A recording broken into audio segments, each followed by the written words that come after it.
Wayne, you heard those hearings today. Stunning, revealing, dramatic, troubling. Your reaction to what you heard on the floor of Congress today? Well, I think what you saw was more of what a Department of Justice cover-up looks like under the Obama administration. I mean, what they have still given Congress, despite all their subpoenas, is pages and pages of black lines, redacted material. Now, you have to assume that the White House gave the okay to the Department of Justice to undertake this cover-up. The suspicion is, underneath all those black lines, is proof that the largest gun-running operation in history into the hands of the Mexican drug cartels has been conducted by the Obama administration's Justice Department. Yeah, and Congressman Issa made that very clear today, reading off memos talking about who knew what. And when he would ask Ronald White from the Department of Justice, the Assistant Attorney General, what can you tell us? I mean, they sent him up there to testify. He couldn't tell him anything. He didn't. He says, "Oh well, I'm not able to answer that. I'm not qualified to answer it. That's not what my job is." They say they want to cooperate. And all they keep doing is exactly what Grassley and Issa have been saying, and that is stonewalling every step of the way. Yeah, the American public needs to know the whole truth on this. I mean, the fact is, that brings us to the consequences. These guns are now, as a result of what they did, in the hands of evil people. And evil people are committing murders and crimes with these guns against innocent citizens. Even more indefensible, Ginny, is the fact that they let honest gun dealers in the U.S. take the rap in the Washington Post and some of these big papers, smearing these gun dealers, saying they were unscrupulous, saying that they were running guns into the hands of the cartels, when the Obama administration's Justice Department knew the truth. And they let the Washington Post smear these honest gun dealers like Bill Carter down in Houston. Yep, and you had those agents today saying that very same thing. They talk about how the gun dealers cooperated, and they talk about how they would be in the middle of a surveillance, and they'd have to be called off. Stop it, no more. And they made very clear. They called it everything from idiotic to outrageous, what they were being asked to do, and they repeated every single one of them over and over again. We complained. We went to our supervisors. They told us you didn't have a right to complain. Just do what we're asking you to do. We need to know, we the American public need to know who ordered this, when did they know about it, how high does it go? Because what's happening right now is the White House is trying to cover the whole thing up.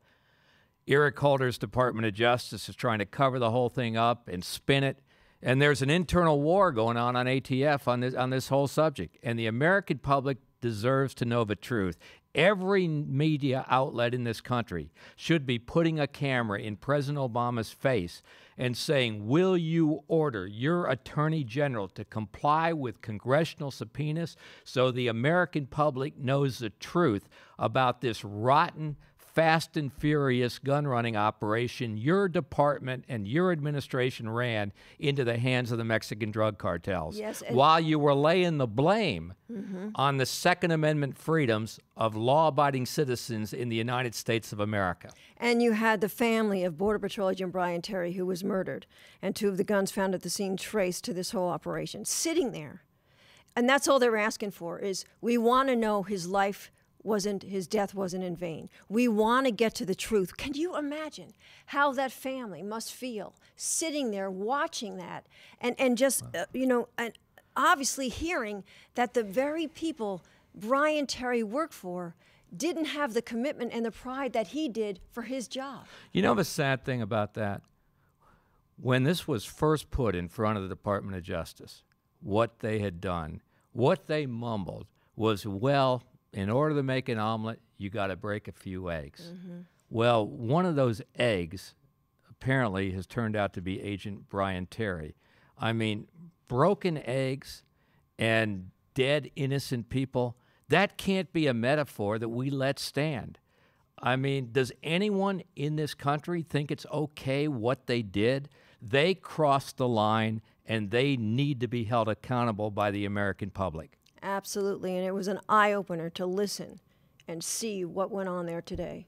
Meanwhile, politically, the Hillary Clinton and still President Obama and his Attorney General Eric Holder and Dianne Feinstein are still trying to blame the Second Amendment, lock, Absolutely. stock, and barrel for the actions of these Mexican drug cartels. Absolutely. And you've got them out there just, look at the report they just released. And they don't even mention Fast and Furious. They talk about an ATF report that shows that, I forget what the percentage was. I think it was 70% of the guns are now coming from the U.S. They don't even mention the ATF operation that was providing those guns. And you had some members on that panel today, of members of Congress today, talking about how trying to get the agents to talk about reporting multiple sales of long guns. They were trying to turn this hearing into something for their own agenda. Yeah, I mean, they're trying to divert the attention away from this scandal, and we can't let them do it because the story is this scandal. Absolutely. And we need to get to the bottom of it. The American public needs to know the truth, and people need to be held accountable. Alrighty, thanks so much, Wayne. Appreciate it. Thanks, Jenny. I promise you we're going to keep the pressure on.